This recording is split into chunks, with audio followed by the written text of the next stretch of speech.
భారత్ 180 న్యూస్కి స్వాగతం. తూర్పుగోదావరి జిల్లా బిక్కవోలు మండలం బలభద్రపురం గ్రామంలో డిప్యూటీ సీఎం పవన్ కళ్యాణ్ పుట్టినరోజు సందర్భంగా అడబాల వీరబాబు కిషోర్ ఆధ్వర్యంలో పుట్టినరోజు వేడుకలు ఘనంగా జరిగాయి.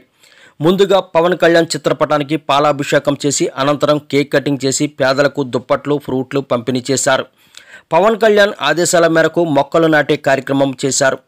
అనపర్తి నియోజకవర్గ జనసేన సమన్వయకర్త రేవాడ నాగు, మండల అధ్యక్షులు ఇంధనాల వీరబాబు, బలభద్రపురం ఎన్డీఏ నాయకులు నల్లమిల్లి సుబ్బారెడ్డి ముఖ్య అతిథులుగా పాల్గొన్న ఈ కార్యక్రమంలో బీజేపీ నాయకులు కాటే సింహాచలం, నల్లమిల్లి సుబ్బారెడ్డి, మల్లిడి కనకప్రసాద్ రెడ్డి తదితరులు పాల్గొన్నారు.